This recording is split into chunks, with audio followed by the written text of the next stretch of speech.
기독교를 제외한 모든 종교의 예배는 이 찾아가는, 신을 찾아가는 그런 예배라면, 그래서 찾기가 어려워서 이렇게 만들어 놓기도 하고 이렇게 정해 놓기도 하고, 이게 신이다 이렇게 이야기하고 그 앞에서 찾았다라고 이제 예배하기도 합니다.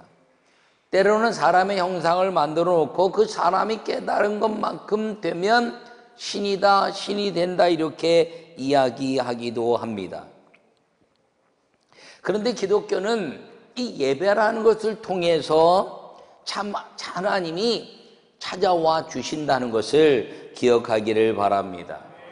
찾아가는 건 막연해서 찾을 수 없지만, 우리가 예배하려고 이제 하나님을 불렀더니 그 하나님이 찾아오셔서 만나주시는 거룩한 예배가 이 기독교의 생명력이라는 것을 기억하기를 바랍니다.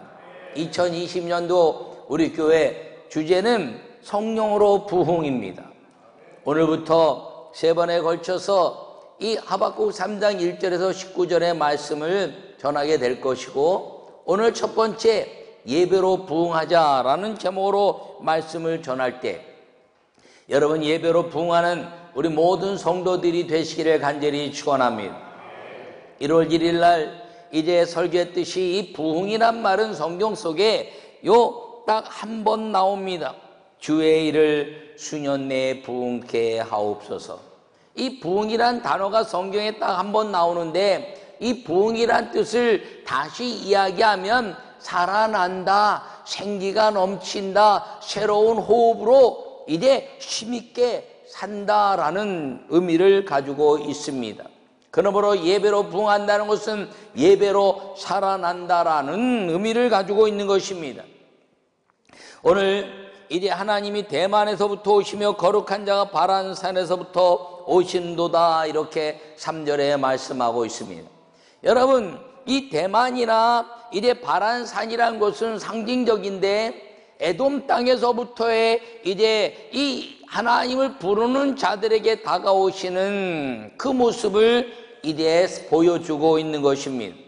하나님은 찾는 자들에게 다가와 주시고, 그리고 이 모든 이 악한 땅에서 하나님을 부르는 자들에게 오셔서 내가 너의 하나님이고 내가 너의 여호와고 내가 너의 아버지라고 다가와 우리의 예배를 통해서 만나주시고 우리를 새롭게 살게 하시는 은혜로 찾아와 주시는 분이라는 것을 기억하기를 간절히 축원합니다. 부흥을 사모하는 자, 즉 예배를 통하여 사는 것을 사모하는 자들에게 그 멀리에서부터 적재로부터 찾아오시는 그 아버지 하나님의 그 은혜가 이 예배로 인하여 부흥하고 그리고 삶을 새롭게 해 나가는 것임을 기억하기를 간절히 바랍니다. 2020년도에 여러분 이 땅에 아주 중요한 역사가 있었을 때입니다. 70년 전에는 6.25가 이제 발발했습니다. 60년 전에는 4.19 혁명을 통해서 이 땅에 이제 독재 세력과 그리고 암울한 이 민족에 대한 가치를 이제 일으켜보자고 4.19 혁명이 일어났습니다. 1970년에는 이제 이 민족의 민주화를 위해서 다시 한번 이 민족의 민주화의 뿌리를 흔들면서 이 하나님의 아름다운 역사들을 교회를 통해서 민주화 운동이 일어나기 시작했고 이 민족의 그 50년의 그 역사 속에 민주화의 그 바람을 타고 이 한국 교회와 한국 사회를 새롭게 해왔습니다.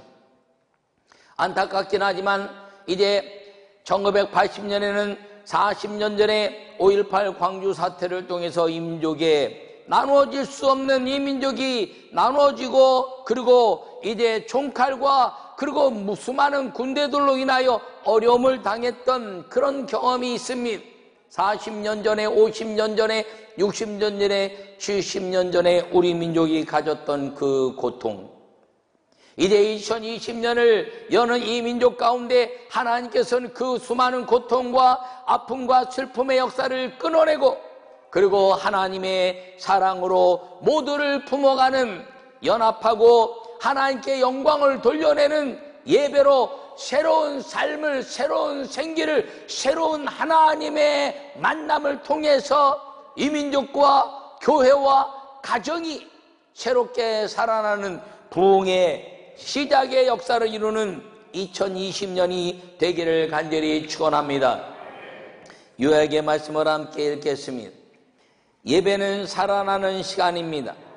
여호와 하나님께서 오셔서 인생의 캄캄함을 행복함으로 부흥시키게 하는 것입니다. 할렐루야. 여러분, 예배는 인생을 행복하게 하는 것입니다. 오늘 본문에도 진노 중에라도 긍휼을 잊지 마옵소서라고 하박국은 이야기합니다. 우리를 이 진노하시는 가운데, 하나님의 말씀을 따르지 못해도 진노하시는 가운데서 우리의 회개의 기도를 들으시고 긍휼을 잊지 아니하시는 하나님, 주님의 긍휼을 구하오니 오시옵소서라고 고백하는 것이 이 예배고, 이 긍휼에 대한 회개를 통해서 우리 삶에 살아나는 아름다운 인생의 행복을 경험하게 하는 것이 예배라는 것을 여러분 마음에 새기기를 간절히 바랍니다. 주님이 용서하시고 우리에게 그 용서의 기쁨을 주시는 이 예배로 부흥하는 2020년의 성도들이 다 되시기를 간절히 축원합니다. 첫째, 이 예배의 부흥은 무엇을 말하나요? 함께 읽도록 하겠습니다. 예배는 찬송으로 살아나게 하는 시간입니다. 할렐루야. 그의 영광이 하늘을 덮었고 그의 찬송이 세계에 가득하도다라고 오늘 본문에 말씀하고 있습니다. 여러분, 예배는 이 아름다운 찬송으로 우리가 살아나는 것입니다. 찬송은 드리는 것입니다. 찬송은 이 곡조 있는 노래만 의미하는 것이 아니라 우리가 그분을 기리고 높이는 모든 말들이 다 찬송이요 찬미요 찬양이라 이렇게 말하는 것입니다.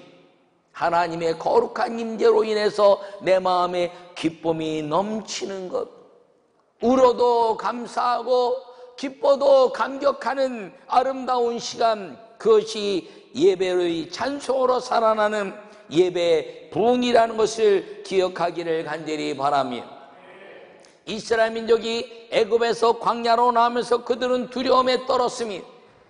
그리고 어떻게 여호와 하나님을 만나는가에 대한 그 두려움에 떨고 있을 때 주님은 그들에게 성막이라는 성전을 주셨습니다. 그리고 그 성막을 다 마치고 난 이후에 구름이 회막에 덮이고 여호와의 영광이 성막에 충만하였다라고 출애굽기 4장 34절에 말씀하고 있습니다. 하나님의 성막이 다 완공되고 여호와의 영광이 위로부터 이제 그 성막에 이르렀을 때 이스라엘 백성들은 감격하고 만나주시는 하나님을 찬미하고 찬송했다는 것을 기억하기를 간절히 바랍니다. 예배는 찬송을 통한 감사라는 것입니다. 여호와 하나님이 40년을 불기둥과 구름기둥으로 인도하신 그 아름다운 역사, 그것이 찬송으로부터 시작하고 찬송으로부터 끝난 것입니다.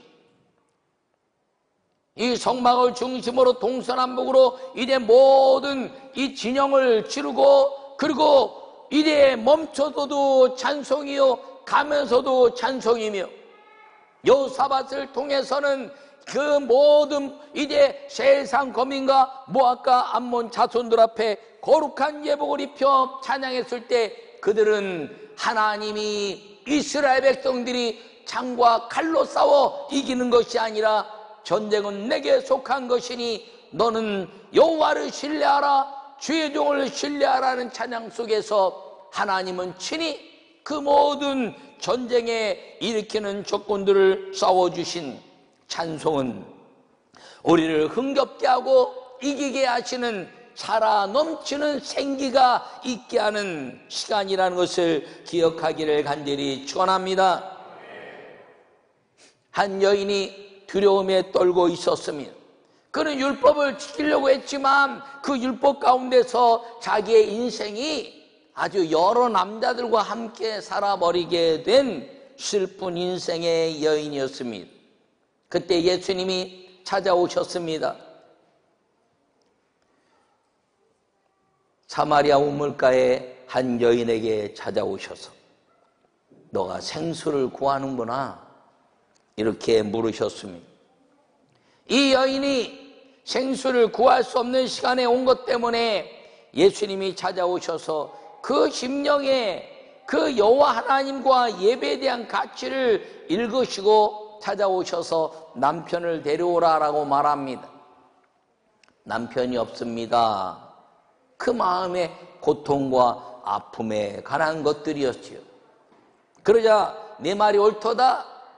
그리고 이제 말씀하자 이 사마리아 여인이 예수님을 선지자 중에 한 명으로 깨닫고 갑자기 묻습니다. 예배할 때가 오는데, 이제 그 메시아가 오시면 예배할 때가 오는데 그리심산 지금 이 사마리아 땅에 있는 그리심산에서 예배하게 되겠습니까? 아니면 저 예루살렘에 가서 예배해야 되겠습니까? 라고 물었을 때 이 산도 아니요 예루살렘도 아니요 하나님은 신령과 진정으로 예배하는 자를 찾으시나니 할렐루야. 이 여인의 눈이 열렸습니다. 그리고 내가 메시아를 만났다라고 자기 인생의 슬픈 것들을 다 깨트리고 동네 가서 조롱하던 사람들, 자기 어둠을 통해서 자기를 어둡게 만들었던 모든 것들을 깨트리고 그는 메시아를 만난 찬송의 예배자가 되었다는 것입니다. 우물가 여인은 물을 찾았으나 예수님은 예배하는 자를 찾으시고 그 예배하는 자를 통해서 우리에게 찬송으로 슬프고 고통과 아픔 속에 살아가는 사람을 이 예배를 통해서 기쁨과 찬송과 감사가 넘치는 삶을 주시는 은혜를 주셨는데 그것이 신령과 진정으로 예배하는 자들이라는 것을 기억하기를 간절히 바랍니다. 이 찬송으로 살아나게 하는 것은 이 드림에 관한 것입니다.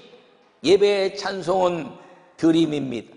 감격과 더불어서 드리는 것입니다. 그 감격은 내 어둠을 물리치시고 내 죄를 용서하신 그 감격 속에서 이제는 나에게 그 찬송하게 하신 그분께 드리는 드림.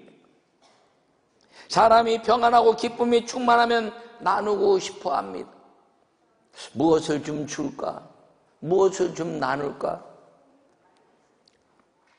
우리 집에서도 세 아이들이 다 전도사와 간사로 일하고 있는데 가만히 보면 매 주일마다 자기가 맡은 그 교회학교 아이들이나 자기가 관계한 아이들에게 뭘 좀 줄까 하는데 염려하고 그래.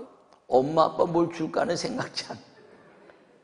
그냥 그 아이들에게 뭘 줄까 그냥 뭐 밤중이라든 뭐 어디 슈퍼 가서 사고 뭘 사고 말입니다. 냉장고에 꽉 채워놓고 가는데 문을 열어보고 이게 뭐야 그랬더니 아빠 손 대지 마세요. 아하, 얘네들이 아빠보다 더 자기들이 사랑해야 될 대상이 생겼구나. 어떤 면에서는 섭섭할 것 같은데 그게 아니라 너무 행복한 거예요. 왜? 우리 아이들이 자기들이 가르치고 자기가 관계하는 사람들을 위해서 무엇인가 준비하는 것이 이 드림에 대한 아름다운 예배를 깨달은 아이들이구나라고 생각하겠기 때문인 것입니다. 여러분, 하나님께서 우리에게 평강을 주셨는데 그 평강을 주신 분에게 예배를 통한 드림은 마땅한 것이지요. 남자와 여자가 연애할 때 이 드림에 대한 나눔이 없으면 절대로 결혼이라는 곳까지 갈 수가 없습니다. 그러므로 이 드림에 대한 나눔은 이 가장 내 마음속에서 즐거움을 일으키는 것임을 기억하기를 바랍니다. 여러분, 이 예배를 통한 가장 그 주님을 찬양하고 주님의 감격하는 이 드림에 대한 가치는 무엇이냐면 이 예배 중에 나타나는 예물인 11조라는 것입니다. 11조는 사랑의 드림입니다. 사람들은 구약도 성경이라고 다 말하는데 구약의 11조를 얘기한다고 11조는 구약이다 이렇게 이야기하기도 합니다. 여러분, 타종교에는 종교에 대한 다 따르는 이치가 있습니다. 나라마다 법이 다 있습니다.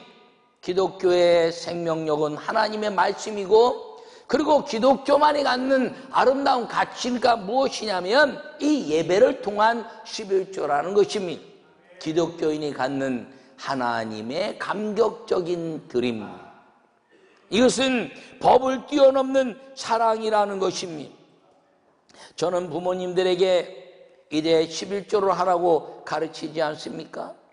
근데 그 11조를 부모님들에게 드리라는 이유는 물질을 드리라는 것이 아니라 그 물질을 드릴 때 부모를 기억해내고 부모님이 계신 것 때문에 감사하고 그 부모님에게 내가 나눌 수 있는 찬송, 나를 낳아주신 것, 나와 동행하신 것, 내 어려울 때 모든 환난과 역경과 질병 속에서 나를 이끌어주신 그 부모에 대한 감격적인 은혜로 인한 찬양의 드림, 그걸 통해서 부모와 자녀의 관계가 아름다워지고 하나님은 내 부모를 공경하라, 땅에서 잘 될 것이며 장수할 것이라는 하나님 약속의 축복이 반드시 이루어진다라고 믿기 때문에 드리고 가르치는 말씀입니다. 저도 이야기하지만 저도 부모님은 다 돌아가서 11조를, 부모 11조를 드리지 않습니다. 저가 집에 이제 장인께 살아계셔서 끝까지 11조를 드리고 있습니다. 근데 왜 그러냐? 내가 말하면서 내가 안 지키면 목사로서의 그 직무 유기죠. 제가 선언한 건 제가 지켜야지. 아멘 안 하네. 여러분, 이 하나님의 말씀은 나를 본받으라 말하는 것이지 너는 가라 나는 지켜볼게 하는 것이 아닙니다. 다른 데서는 그렇게 말하는지 모르지만 기독교에서는 나를 본받으라 이렇게 말하는 것임을 기억하기를 간절히 바랍니다. 그러므로 2020년도에는 여러분 부모를 공경하고 하나님을 찬미하는데, 찬양하는데 이 드림에 대한 감격을 통해서 예배로 부응하고 예배로 살아, 이제 생기가 넘치는 이 예배를 통해서 하나님에 대한 감격의 나눔, 11조의 은혜와 11조로 약속하여 내가 반드시 복주고 복주겠다고 약속하신 하나님의 은혜를 누려가는 2020년이 되기를 간절히 축원합니다. 이건 물질이 아니라 사랑인 것입니다. 사랑은 사랑을 낳는 것입니다. 그래서 우리가 주님 앞에 사랑을 고백했더니 찾아오신 그분이 우리에게 자기의 모든 것들을 부여해 주시는 사랑을 우리에게 남겨주시고 이제 우리 안에 담게 하셔서 우리 안에 두려움과 슬픔과 가난과 질병과 모든 것들이 떠나고 내 안에서 부흥이 있게 하시옵소서라고 말한 이 하박국의 기도가 이루어진 걸 기억하기를 간절히 바랍니다. 저는 안 믿는 가정이 더 자랐다고 제가 수시로 이야기합니다. 여러분, 안 믿는 가정이 자라서 이 예배에 대한 감격을 깨닫는 건 성령을 받고 난 이후였습니다. 성령을 받고 나니까 이 예배가 얼마나 좋은지 교회에서 집으로 가는 게 그렇게 힘들고 어려웠어요. 왜? 집에 가면 안 믿는 부모님 밑에서 신앙적이지 못한 수많은 이야기들을 들으며 살아야 됐기 때문입니다. 오늘 성인식을 한 이 아이들 중에서 어른 예배를 처음 참석한 건 아니지만 부모의 신앙 속에 있는 아이들도 있지만 안 믿는 부모 속에서도 이제 금식도 하고 성인식을 한 이 아이들을 바라보면서 저 아이들을 통해서 부모가 구원받고 족속이 하나님의 은혜 안에 있기를 간절히 소원했습니다. 여러분, 쉬운 것은 아닙니다. 정말 부모를 거꾸로 전도하여 구원받게 한다는 것은 참으로 쉬운 일이 아니었습니다. 여러분, 부모가 믿어서 내가 신앙인이 되어서 저절로 예수를 믿고 살았다는 것 자체는 여러분들은 큰 축복의 사람이라는 것을 자부심을 가질 수 있기를 간절히 바랍니다. 근데 성령을 받고 나니까 예배가 얼마나 좋은지, 또 11조를 하고 싶은데 고등학교 때 11조를 할 수가 있나요? 그러니까 11조를 하고 싶어서 그 돈을 모아야 되는데 뭐 생활이 어려워지고 또 사업하던 부모님들이 어려워지니까 차비 정도 주는 게 아주 그 용돈의 전부였습니다. 그래서 11조를 드리고 싶어서 학교에서부터 교회까지 걸어가고 교회에서 기도하고 집에까지 걸어갔습니다. 많은 시간을 걸쳐서 걸으면서 주님, 이 물질이 주님 앞에 드리는 11조가 될 수 있다니요. 그리고 그 감격할 때 그 마음을 지금도 잊을 수가 없습니다. 지금은 내가 주님의 은혜 안에서 교회에서 주는 사례비나 이런 것들을 가지고 11조를 아주 많이 합니다. 제가 11조를 받은 것으로 하는 것이 아니라 11조를 정해서 많은 부분을 11조로 하는 이유는 무엇이냐면 우리 성도들이 내 11조를 능가할 수 있는 사람들이 쏟아져 나오기를 바라는 한 가지 소망이고, 두 번째는 왜 그렇게 하느냐? 내 어릴 때 그 교통비를 모아가면서 드렸던 11조의 감격을 내가 좀 물질이 있게 되면서 그 감격을 잊어버리고 그냥 돈을 뚝 떼어서 드리는 물질이 될까봐 하는 마음이 내게 있습니다. 두렵고 떨림으로. 주님, 그때 드렸던 약 얼마 안 되는 몇천 원의 11조, 그 11조를 위해서 수많은 시간 동안 걸어서 한 달을 모아서 주님 앞에 드렸던 11조, 그건 11조가 아니라 전 재산과 같았던 11조.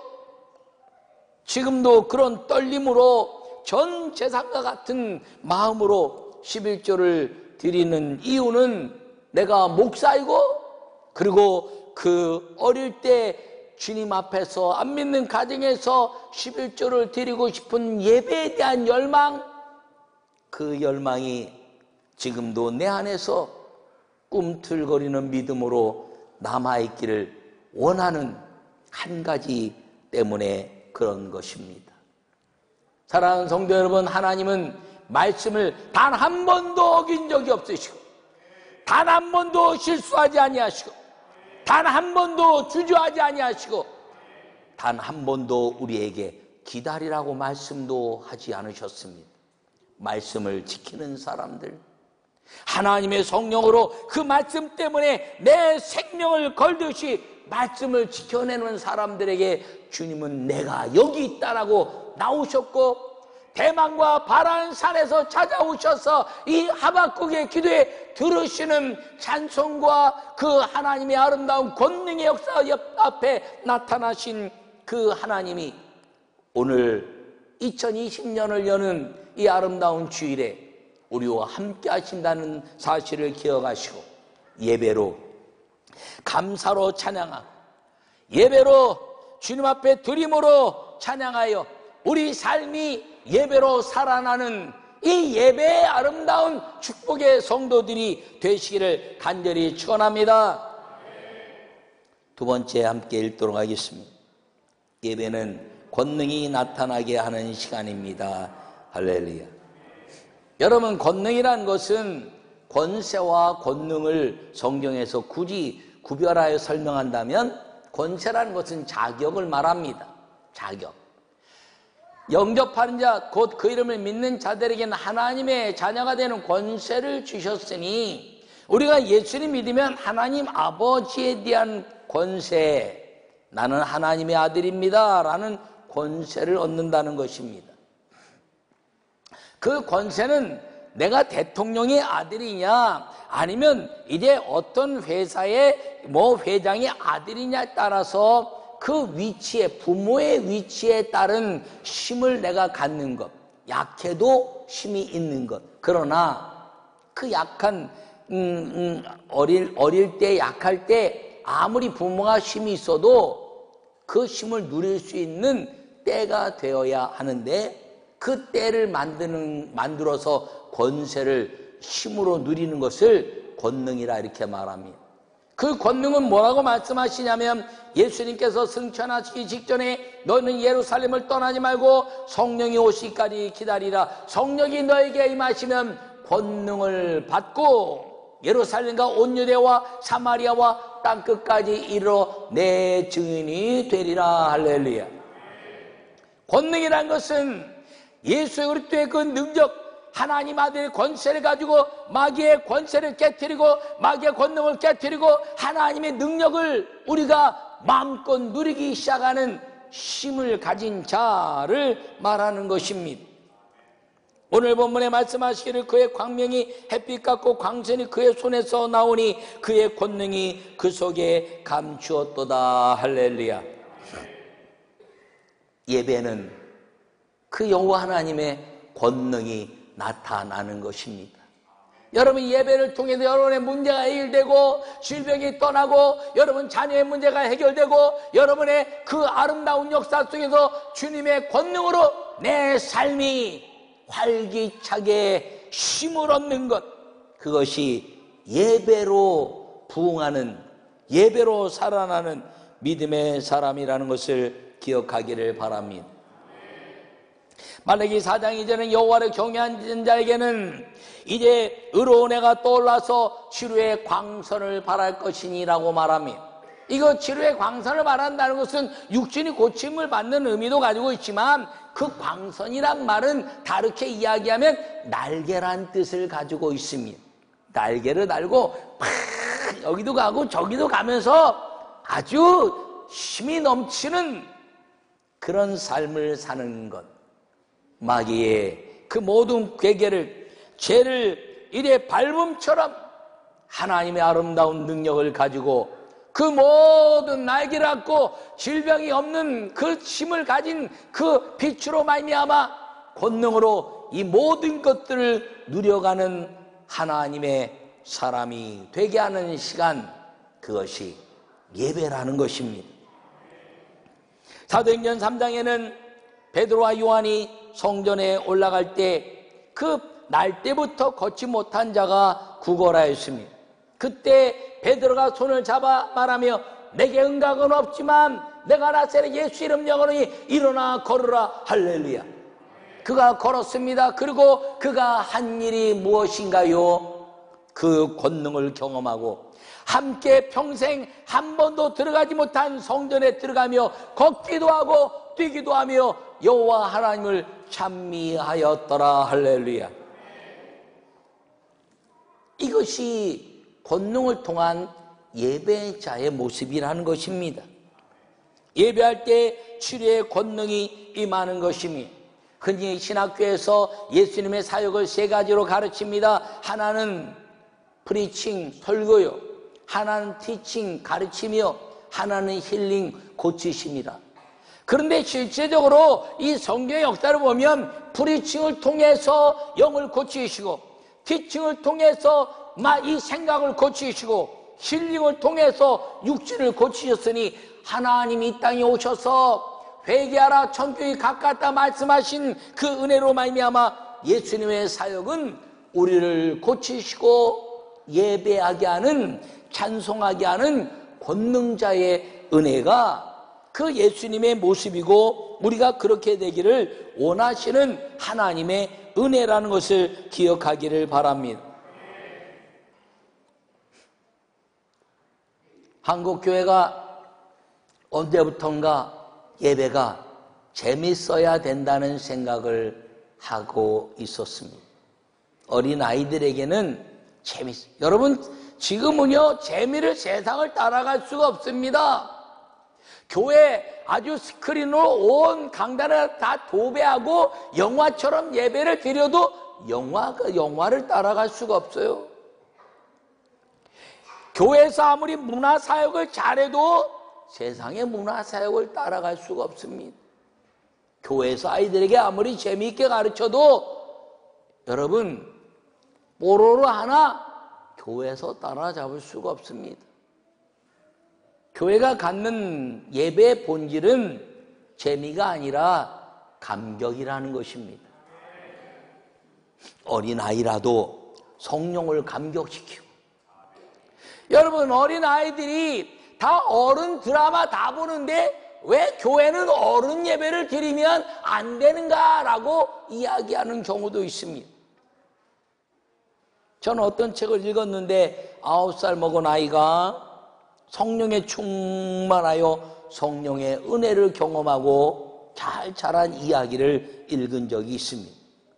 우리 교회도 7살 때부터 부목사를 세우고 제가 양육회 갈 때 그 아이들이 어른 예배를 통해서 새벽 예배, 낮 예배, 저녁 예배 다 어른 예배 나오면서 잘 자라서 이제 목사 안수를 받는 사람까지 나왔습니다. 예배는 재미가 아니라 감격입니다. 예배는 쇼가 아니라 거룩함입니다. 여러분, 그래서 세상을 따라잡을 수 있는 재미와 세상을 따라잡을 수 있는 그런 모습이 아니라 세상이 따라올 수 없는 영성의 은혜의 예배, 그 예배 속에서 하나님의 찬송으로 살아나고 그리고 아무도 따라올 수 없는 성령의 권능으로 말미암아 어린아이부터 장년과 청춘에 이르기까지 성령이 함께 하시는 권능을 경험하는 예배, 그 예배로 우리는 살아나는 가치를 갖게 된다는 걸 기억하기를 간절히 축원합니다.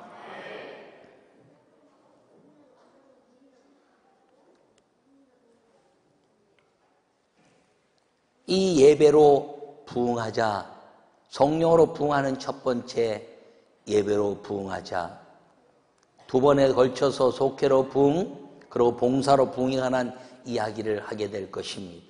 여러분, 2020년도에 아무리 강조해도 지나침이 없는 이 예배로 부응하기를 축원합니다. 이 예배로 생기가 넘치고 살만한 가치를 이 예배마다 느낄 수 있기를 바랍니다. 죽고 싶은 마음이 있을 때 예배를 통해서 살아야지 않은 하나님의 임재를 경험할 수 있기를 바랍니다. 내 인생에 단식하는 일이 벌어졌을 때 예배를 통해서 기뻐 주님을 찬양해내는 기쁨의 아름다운 회복의 은혜가 있기를 간절히 축원합니다.